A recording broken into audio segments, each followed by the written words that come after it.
Hi everyone! Welcome back po muli sa aking maliit na kusina. Nandito po tayo muli ngayon, magluluto po tayo ng suman. Ito po ang aking sangkap. Sariwang nyog. Frozen po yan. Gumawa na rin po ako ng latik. Meron din akong ginadgad na hinyog. Ang gamit ko pong malagkit ay kahit na po anong malagkit, basta dikit. Isang supot pong ganire. Gawin na po natin to kasi kahilingan po ng marami. Ito na po, nagbabad po ako ng malagkit. At meron na po akong nakasalang na ginadgad ko pong inyog doon. Tara po, panoorin natin para malaman po natin kung gaano ito kasarap. Sabi po nila, ayan po, nakasalang na po ito. Dinagdagan ko na lang po ng isang latang coconut. Saka, eri po, nakasalang po ako ng isang kaldero po dito na gagawa po tayo ng kulti. Ikukulti po natin yung ating sariwang buko. Ito po, sariwang buko. Ikukulti po natin yan. Lulutuin po natin para hindi po madaling masira ang ating suman. At isasama ko na rin po itong ginadgad kong inyog na sariwa. Meron mo po akong isang cup na sugar. Lalagay po natin dito para sa kinulti. At lalagay na po natin itong ginadgad na inyog. Ito pong sariwang buko. Niluluto ko kasi siya para hindi po siya madaling masira ang ating suman pag hindi po siya nauubos. Lang po siya. Lutuin po lang natin hanggang makulti po. Habang nagluluto po tayo dyan, pinakukuluan na po natin itong gata ng inyog para po sa ating malagkit. Hintayin lang natin kumulo. Yan, kumukulo na siya. At naluluto na rin itong ating kinukulting buko. Yang coconut po. Yan na siya, kumukulo na siya. At idadagdag na po natin itong aking nilatik. Dito po sa aking gata. Para mabango po siya pag ating binabalot. Mag-iiwan po ako ng konting langis at siya pong gagamitin ko sa aking dahon na pagpunas. Po siya. Iwan din tayo ng konti niyan para maganda po yung amoy ng ating suman. Lutuin natin konti, mga 1 minuto. Saka itong kinulti kong buko, halo natin. Ayan na siya.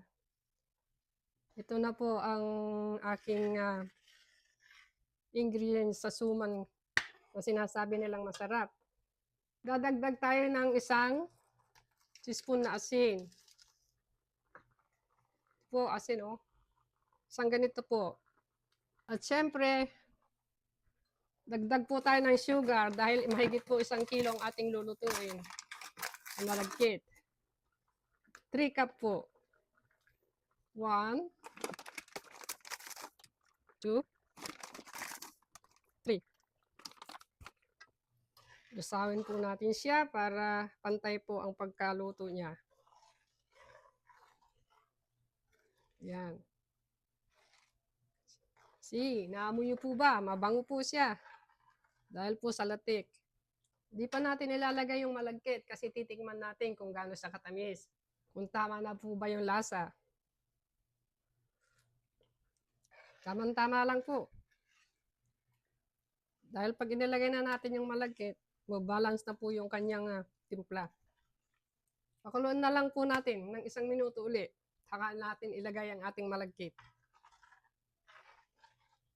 Yan po, naglalatik na po uli yung sariwang inyog. Yung katas po niya. Mas maganda po kasi pag sariwa ang ating gagamitin. Para malasa po siya. Ito po, oh. Sariwa po talaga yung aking nilagay. Sabaw po lang po ito, pero masarap na. Ito, yung ating malagkit, maglalagay na tayo. Tayo lang natin siyang kumulong konti. And then, ready to go. Ayan, kumukulo na. Lagay na po natin ang ating malagkit. Habang nilalagay natin itong malagkit, hinayaan muna natin yung apoy para hindi po sa masupok.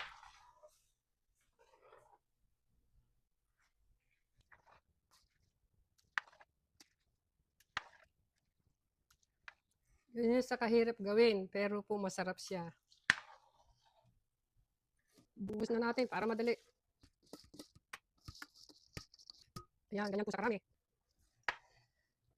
Lukayin po natin siya hanggang ma-absorb na po niya lahat yung malagkit.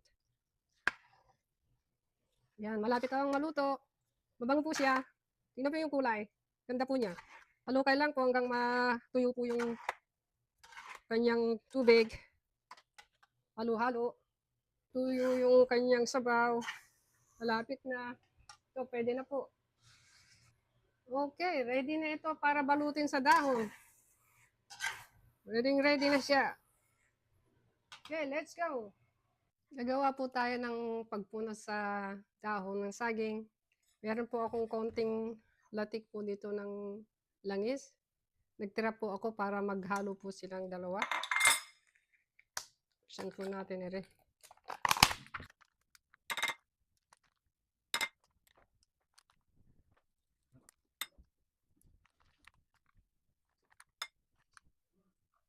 Yan po. Kanyang karami. Handa na rin ang ating dahon. Handa na sa pagbalot. Pupunasan na po ito. Marami lang pong punit. Butter at saka latik. Naghalo po siya. Yan na siya. Umpisahan na natin magbalot. Ganyan po sa kaganda at mabango. Siyempre, pag naluto yan sa balat ng dahon, mas masarap pa po. Sige, tara na. Umpisahan na natin. Okay, ready to balot na. Umpisahan na natin magbalot. Punasan po natin ng konti. Lagyan ng konting butter at saka yan po. Isang kutsara at kalahati. Ilagay natin sa isang dahon. Yan po natin ganire.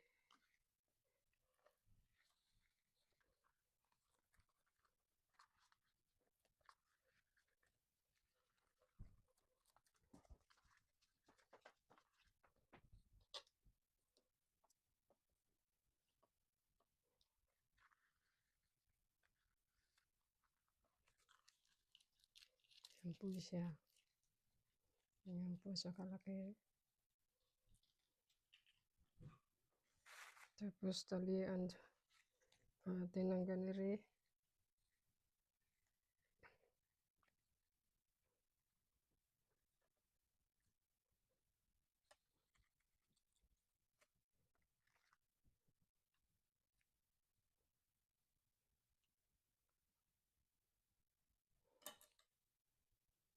Tulin natin dito.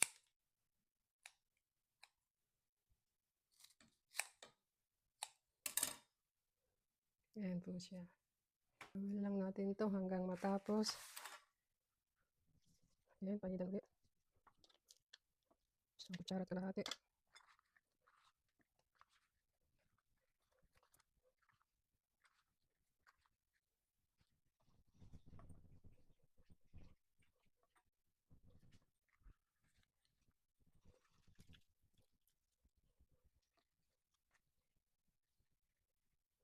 Tigas ang dahon ng saging. Minsan mahirap magbalot.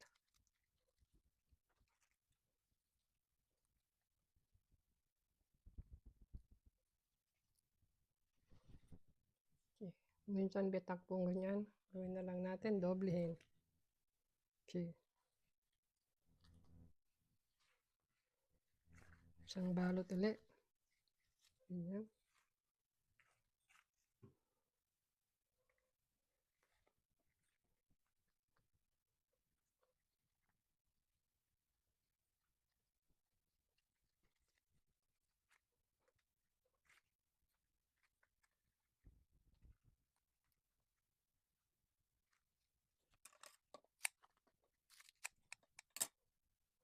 Ayan po siya. Binoble ko. Po, tapos na. Luluto na natin. Malalaki po pagkagawa ko dahil mahirap po yung aming dahon mo. Punit-punit. Itong kawali po ito, ay dito ko niluluto ang aking suman. 25 years na po ito. Sa suman lang po ito ginagamit. Meron akong mga retaso dito na pinagretasuhan ko dyan sa dahon. lalagay po natin dito sa ilalim para hindi masupok ang ating suman. Ganyan po siya. Kalat lang. May natira din po akong dahon dito. Lagay na po natin dyan, maayos. Para, yan. Para hindi siya masupok. Yan po siya. Okay. Lagay na natin. Ayusin na natin siya dyan. Ito po yung malalaki. Lutuin po natin ng isang oras at kalahati.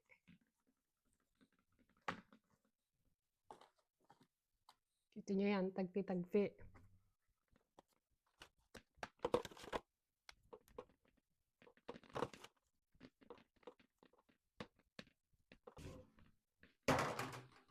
Yan, ganyan siya kadami.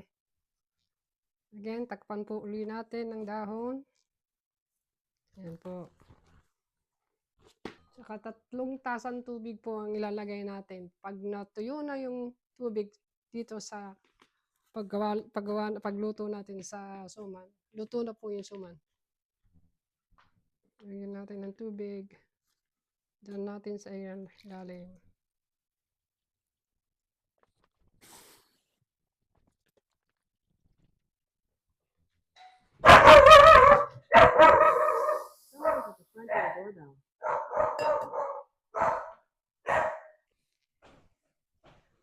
Sorry, naputol.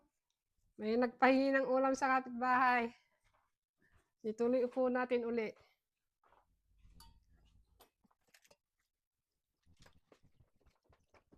Ayan, 3 cup na ang ilagay ko dito. Salang na natin. Tayin na natin ng 1 oras at kalahati. Hindi na natin sa kalaan. Diretso. Ayan na, ganyan po ang pagkatakip ko siya. Hintayin na lang natin ng 1 oras at kalahati. Balikan po natin mamaya. Luto ng ating suman. Tingnan po natin. Oops. Marain ng bawas. Marain ng kumain. Ito po, luto na ang ating suman. Sarap po ito. Tikman nyo. Para malaman nyo kung gaano kasarap. Ayan. Ready na po itong suman natin. Buksan po natin isa at pakita ko sa inyo sa loob kung gaano po sa kaganda.